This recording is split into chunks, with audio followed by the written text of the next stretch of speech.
Les rendez-vous du notaire, chaque semaine, avec Quai des notaires, des réponses concrètes à vos questions. Comme chaque semaine, Patrick McNamara, le fondateur de quai-des-notaires.com, répond aux questions concrètes que vous lui posez sur la page dédiée dont je vous donnerai l'adresse à la fin. Bonjour Patrick McNamara. Bonjour Alexis. Vous allez bien ? Très bien, merci. Bon, la question est posée par Nicolas de Paris aujourd'hui. Nous nous séparons avec mon ami et je voudrais savoir comment partager l'appartement. Devons-nous faire un rachat de soult et si oui, comment la soult est-elle évaluée, Patrick ? Alors, la question de Nicolas pose le problème du partage d'indivision. L'indivision, c'est une situation prévue par la loi, mais à caractère précaire, puisque la loi nous dit, dans l'article 815 du Code civil, nul ne peut être contraint à demeurer dans l'indivision et le partage peut toujours être provoqué. Donc, Nicolas et son ami ne seront pas obligés de faire un rachat de soult. Ils pourront se mettre d'accord ensemble pour vendre l'appartement, mais a priori, ça n'est pas leur intention.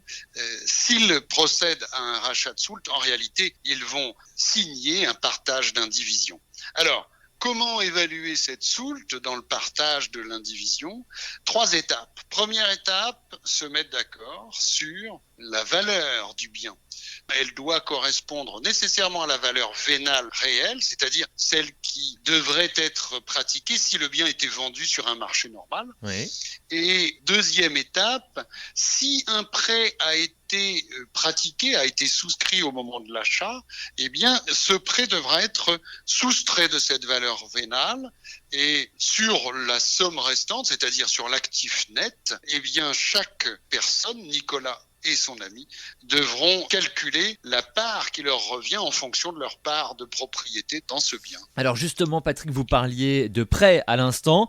Autre question, toujours de Nicolas, qui nous dit « Nous avions fait un prêt ensemble pour acheter. Faudra-t-il nécessairement le rembourser ou mon ami pourra-t-il le continuer tout seul ?» Ah, alors là, attention, danger. Voilà. Ça, oui. Pourquoi ? C'est un sujet très sensible. La reprise du prêt ou le remboursement du prêt, il faut l'anticiper. Non, l'ami de Nicolas ne devra pas nécessairement rembourser le prêt. Il pourra tout à fait reprendre le prêt en cours seul et s'engager à le rembourser seul. Mais attention, il faudra absolument, impérativement, obtenir de la banque un accord de désolidarisation. Eh bien oui, quand Nicolas et son ami ont souscrit leur prêt à l'origine, ils ont en réalité signé un engagement conjoint et solidaire envers la banque pour la totalité du prêt.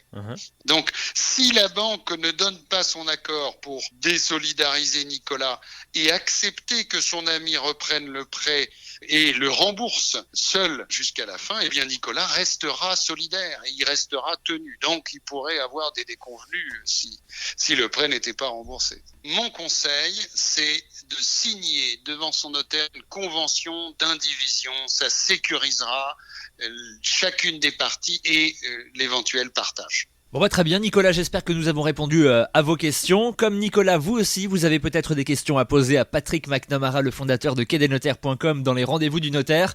Pour ça, rendez-vous sur la page dédiée sur le site quai-des-notaires.com/les rendez-vous du notaire. On vous retrouve la semaine prochaine, Patrick McNamara. À très bientôt Alexis, merci.